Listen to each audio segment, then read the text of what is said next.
Thailand, Southeast Asia, a hugely popular tourist destination famed as much for its risque nightlife as for its golden temples.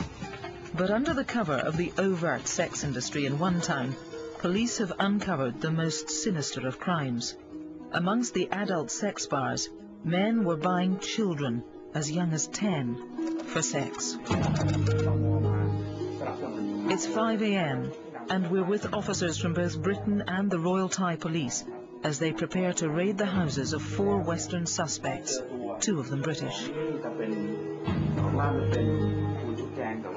So alarming is their behaviour that British officers have flown halfway around the world to catch them. We're obviously looking for information that reveals their contacts with associates in the local communities. We're looking for information that reveal their identities, especially in the online world.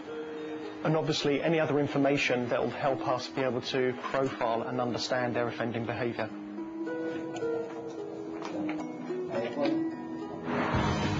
Back in London, specially trained behavioural analysts stand by to monitor everything that will happen over the next few hours. Their job is to process intelligence for the officers out in the field, offering tactical advice as the operation progresses. These dawn raids will be the culmination of the biggest ever joint British and Thai investigation into child sex abuse. The story began back in London with an investigation into a known online paedophile network.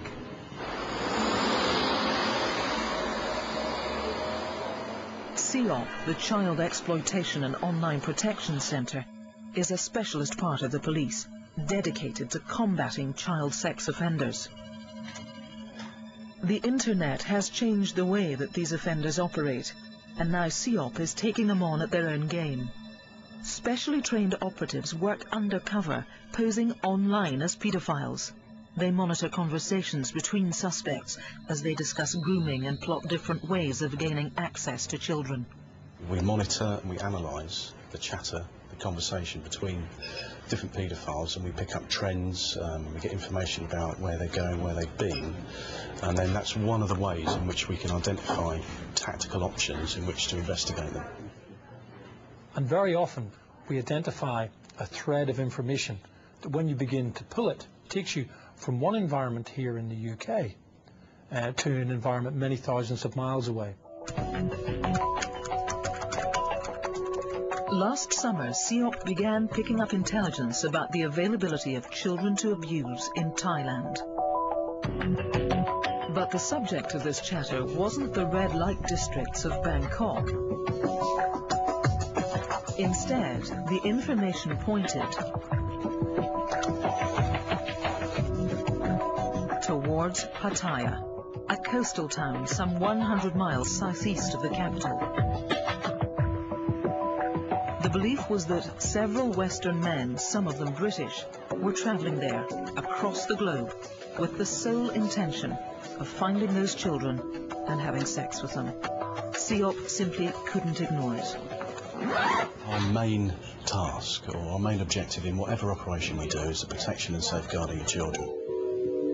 And clearly Thailand was seen as somewhere that paedophiles could go, and certainly felt safer than they did in the UK. Travelling to Asia to commit this type of crime became familiar to many of us because of the case of Gary Glitter, or Paul Gadd to use his real name. He was convicted of abusing 2 young girls, aged 10 and 11, in Vietnam.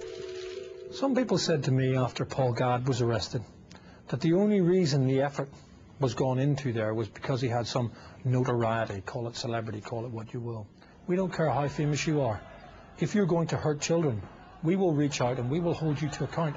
We'll use all of the considerable technology at our disposal, all of the partnerships that we have around the world to track you down. But CEOP have no jurisdiction to make arrests outside the UK. If they were going to catch these offenders, they needed to work hand in hand with the local Thai authorities.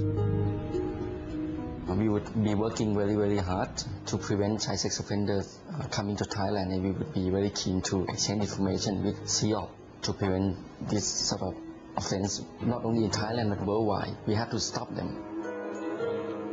Heading up the SEOP contingent in Thailand is group leader Andy Wells. His opposite number from the Royal Thai Police is Lieutenant Nung. In the first days of the operation, British and Thai officers work hard to get to know one another. It's very much a case of building up contacts, gaining their trust and authority, and then working to bring an operation together. The intelligence gathered back in the UK needed to be investigated and the suspects identified. So the first task was to find out what was really happening on the streets of Pattaya. It's a stunning beach holiday destination, but when the sun goes down, it's a very different place.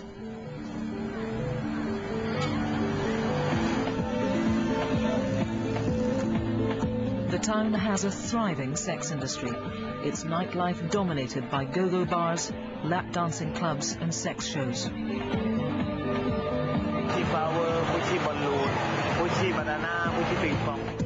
Prostitution is big business here. Most of the bars in Walking Street, which is the central point of the sex industry in Pattaya, have young girls enticing men into their bars. The bar girls will have numbers on them, and men can pick a girl, buy her number, pay a bar fine, which is a payment to the bar, and then go to a hotel, their hotel, and have sex with them.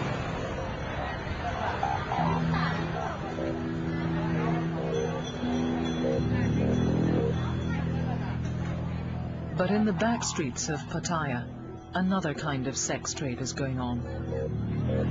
Intelligence suggests that in certain bars, Western men are paying Thai pimps money to source children for them to have sex with.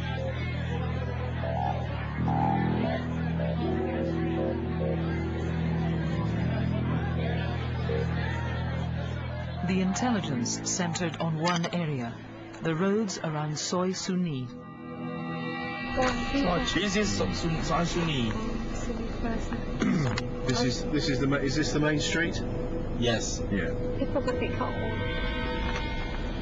A translator accompanies Lieutenant Nung and SEOP's Andy Wells on a tour of the area. A lot of children, Children.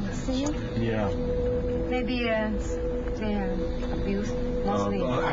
From the internet cafe? Yes.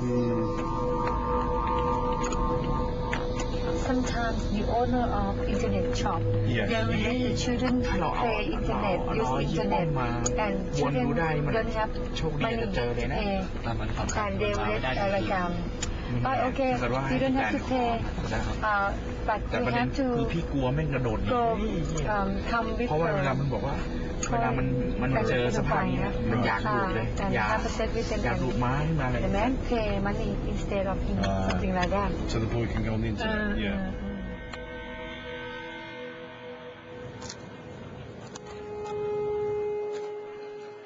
It seems the majority of children being targeted for abuse are being plucked from the sizable population of homeless street children in Pattaya, an unfortunate offshoot of the city's sex trade.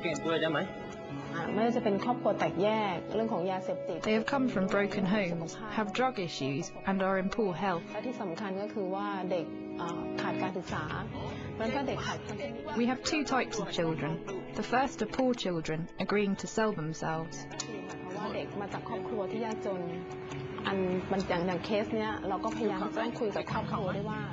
The second have been runaways for 5 or 6 years and fallen into bad company.